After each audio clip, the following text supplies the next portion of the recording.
নমস্কার সবাইকে। আজকে সবাইকে স্বাগত জানাচ্ছি জীবনের গল্প চ্যানেলটিতে। আজকে কথা বলবো মা কাত্যায়নীর কথা।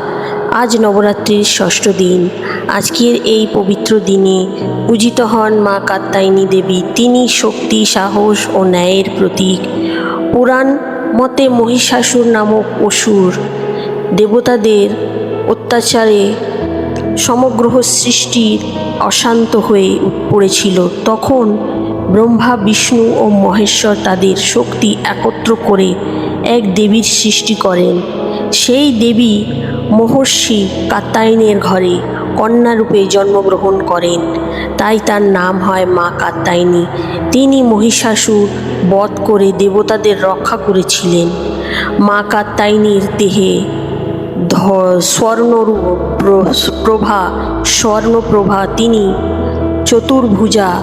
তার হাতে থাকে খড়গ, গদা, পদ্মফুল এবং অভয় মুদ্রা। তিনি সিংহবাহিনী। মা কাত্যায়নী রূপে অপরূপা এবং শক্তিতে অদ্বিতীয়া। বিশেষত অবিবাহিত কন্যারা কাত্যায়নীর আরাধনা করলে তাদের শুভ বিবাহ ও মনোকামনা পূর্ণ হয়। ভক্তি ভরে তার পূজা করলে জীবনের সমস্ত বাধা, ভয়, শত্রু ও দুঃখ দূর হয়। সংসারে আসে প্রেম, সম্প্রীতি ও সমৃদ্ধি। নবরাত্রির ষষ্ঠ দিনে মা কাত্যায়নীর পূজায় হৃদয় জ্ঞানের আলো উদ্ভাসিত হয়। তিনি আমাদের সাহস যোগান এবং জীবনের অশুভ শক্তিকে ধ্বংস করেন। মা কাত্যায়নীকে গন্ধ, ধূপ, দীপ, লাল বা হলুদ ফুল এবং নৈবেদ্য নিবেদন করতে হয়। বিশেষত মধু নিবেদন করলে মা বিশেষভাবে প্রসন্ন হন।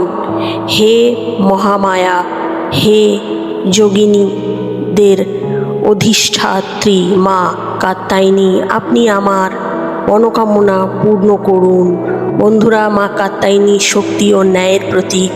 আমরা সবাই তার চরণে প্রার্থনা করি, হে মা, আমাদের জীবনের সকল অশুভ শক্তির দূর করুন এবং সাহস ও ন্যায়ের পথে পরিচালিত করুন। জয় মা কাত্যায়নী, জয় মা দুর্গা। ভিডিওটি ভালো লাগলে লাইক, কমেন্ট করে দেবেন আর চ্যানেলটি সাবস্ক্রাইব করে অবশ্যই পাশে থাকবেন। আবার দেখা হচ্ছে নতুন কোনো ভিডিওর সাথে।